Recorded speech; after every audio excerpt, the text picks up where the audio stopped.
Welcome to the deep dive. Today we're plunging into a fascinating paradox. It's one that's, well, particularly relevant for anyone like you navigating the complex world of public service.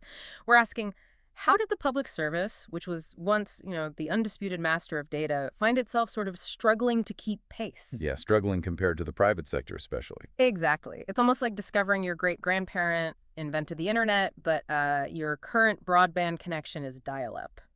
Bit weird, right? Oh, that's a good analogy.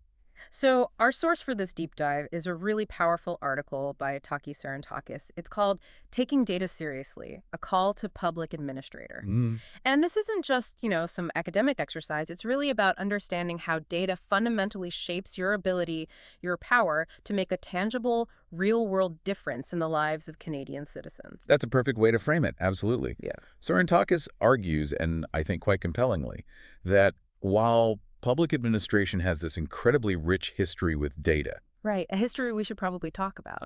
definitely, but despite that history, it's now facing a significant, maybe even unprecedented challenge from the private sector.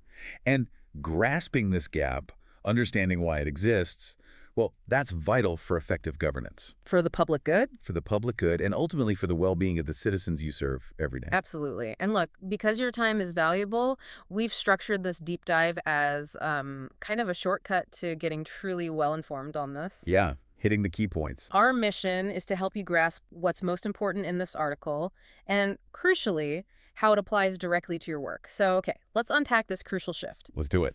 So Sarantakis kicks off his article with this really striking admission. It grabs you immediately. Oh, yeah. He states, pretty bluntly actually, contemporary public administration is data challenged. Wow. Data challenge. Yeah, my first thought reading that was, wait, how? How can this be? I mean, a public administration, it's been around forever. Surely they've always used data, right? It Mhm. just feels counterintuitive. It does, yeah, on the surface. Because historically, public administration wasn't just using data, it was a genuine pioneer, a leader. A leader. How so?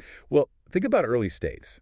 Yale scholar James C. Scott, he articulated this really well. He pointed out these early states had two great and insatiable needs: Okay. taxation and conscription. Collecting taxes, raising an army. You can't do that without meticulous record keeping. You need to know who people are, what they own, where they live. Makes sense. You need the facts. Exactly. Public administrators were the architects of this knowledge. The article mentions recording, ordering, sorting, and tabulating counts of people, forests, geography, geology, tanks, guns, and things like the production of butter. Basically everything. Well, butter counts too. Everything. The point Sarantakis makes is that the public service apparatus of the state knew. They were the indispensable source for comprehensive data. They were cutting edge. And yet, fast forward to today, and we're facing this, dramatic, almost bewildering shift. Mm-hmm. The administrative state, as Sarantakis puts it, is no longer on the cutting edge of data. Yeah, that's the core problem. It's not that the state doesn't know things anymore, but often, this article says, it only now knows after. After the fact. Right, whereas sophisticated private sector players, they already know now. And here's the kicker. The predictive part. Yeah, with predictive analytics, these private entities increasingly know before things even happen. That's a massive disadvantage for public service, isn't it? It's a critical disadvantage. Yeah. And it naturally raises this really important question. How did public administration lose that top spot, that data supremacy? Right. How? Well, Sarantakis suggests the answers aren't just inside government. We need to look at the profound shifts in the private sector economy. That's where the clues are. Okay, so let's follow that trail. If public administration was the pioneer, how did the private sector get so far ahead? Good question. To understand that, we need to look at how the economic game itself has fundamentally changed. I mean, for centuries, right back to Adam Smith, we learned about the three factors of production. Land, labor, capital. The classics. Yep, pretty straightforward. Those were the building blocks. For traditional industries, yes. But then you look at today's giants. Google, Meta, Amazon, Apple, Spotify, even Tesla. The big tech players. Exactly. And Sarantakis presents a real puzzle. Their huge value, their incredible influence. You can't fully explain it using just land, labor, and capital. Why not? Because, as the author says, they consume negligible amounts of people and land and relatively little capital compared to their market cap. Huh. So unlike, say, a giant auto manufacturer from the past with massive factories and workforces. Precisely. If Adam Smith popped back today, he'd be scratching his head.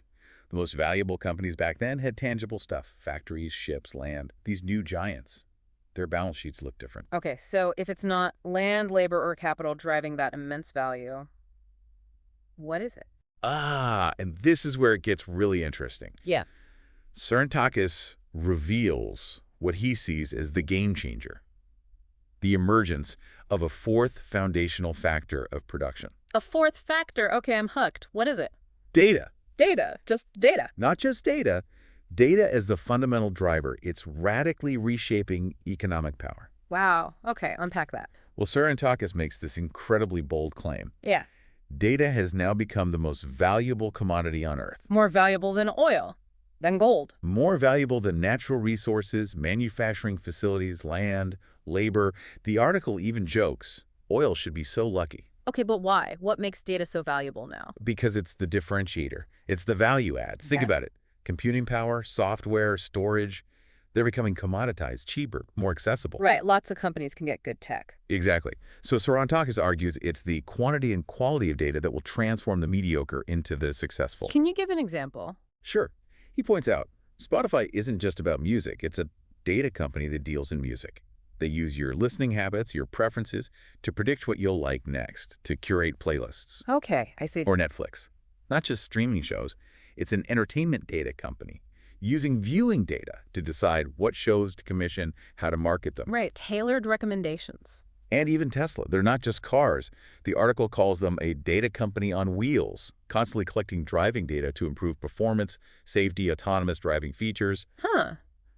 Data company on wheels. That changes how you think about it. It does. The data itself is the core asset. So if companies compete on data, the implication is bigger. Much bigger. Mm. Cerntakis says this will increasingly be true in the coming years for Country A and Country B. So national competitiveness. Absolutely. This isn't just about corporate bottom lines. It's about a nation's ability to thrive on the global stage. Mhm. And when you think about Canada's position, Our ability to handle data becomes critical for the economy, for our place in the world. it's a strategic imperative. No question. Which brings us right back to public service and why this matters so much for you, the listener. Exactly, because those digital giants got powerful. Because they understood earlier, and maybe more deeply, the enormous value of enormous quantities of data. Kind of like how the early state understood the value of counting people and resources. Very similar motivation, in a way, the drive to know. But here's the critical, maybe alarming difference today. Cerntakis brings in Shoshana Zuboff's concept. From the age of surveillance capitalism. That's the one, where data becomes the nexus of power. But it's not just about counting things anymore. It's evolved. How so? It's now about the instrumentalization of behavior for the purposes of modification, prediction, monetization, and control. Whoa, okay, that sounds intense. Modification and control. It means data isn't just passively recording what happened. It's being used to actively shape, influence, predict human actions, mostly, let's be honest, for commercial gain in the private sector. Which is a very different use case than historical public service data collection. Profoundly different. And here's the stark contrast Cerntakis highlights. Contemporary public administration is often far less sophisticated in how it uses data. Less sophisticated. Yeah. And, tragically, he states data is not utilized for public good applications anywhere near the degree to which data is utilized for commercial gain. That's a fundamental problem. And here's why it matters directly to you, working in public service, trying to serve Canadians effectively. Go on. If this trend continues, Cerntakis warns, quote, the public good realm will have less access to rich data than the private profit realm. Which could lead to. Well, he suggests it could make public administration a dinosaur struggling to keep up. Imagine trying to design, say, effective housing programs using data that's years old. While private real estate firms have real-time demand insights down to the street level. Exactly. Or trying to allocate healthcare resources fairly when you only have broad estimates. While private health tech companies are tracking individual trends, that's the risk. That's the risk.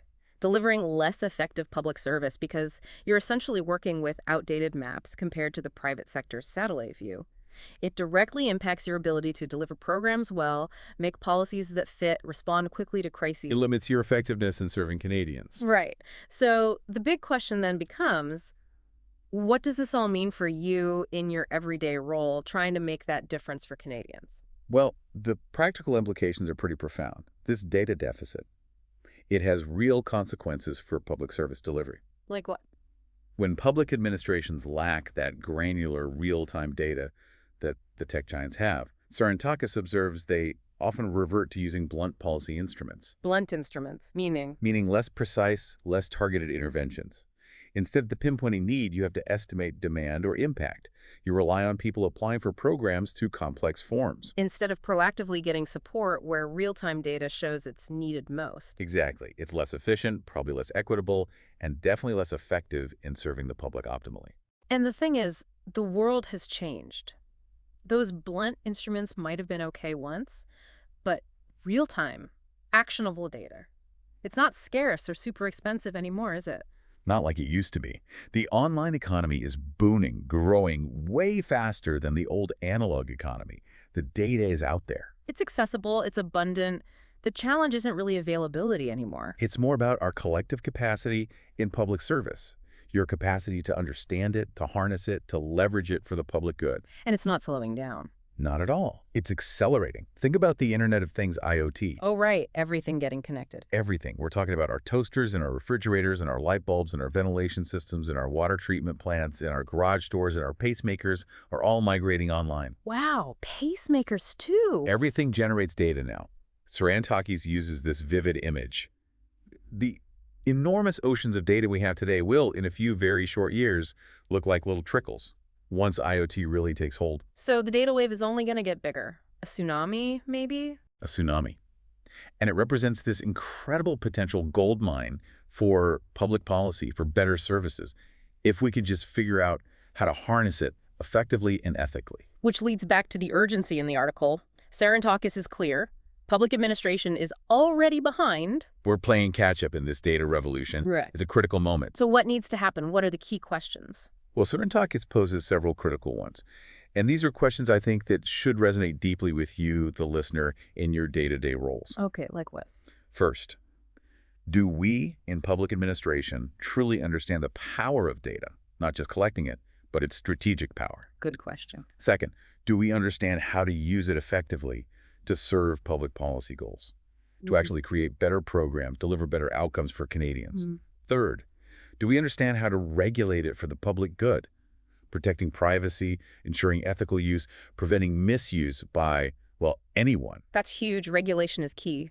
Absolutely. And finally, do we have the systems, the tech, the skills, the governance in place to capture this data, to safeguard it properly, and also to safeguard its use by non-state actors? Those are big, challenging questions. They are. And they're not just abstract policy debates. They are practical challenges for every single public servant.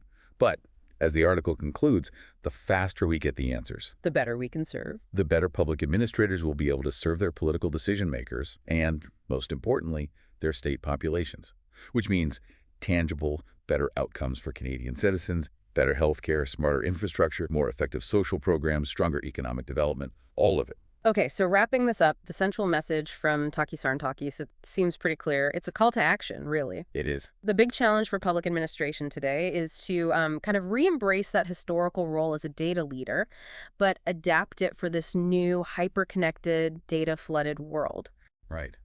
It's about ensuring public service can keep serving the public good effectively, efficiently, moving from being reactive to being proactive, Yeah. informed by real insight. Yeah, not just reacting after the fact. And what's really fascinating here, I think, is that this isn't just about buying new tech or hiring a few data scientists, though that might be part of it. It's deeper than that. It's much deeper. It's about a fundamental shift in how public service understands, values, and strategically uses what is arguably now its most valuable resource, data. Using data for societal benefit. Exactly. Making sure government mechanisms are as smart and agile as the complex problems Canadians face.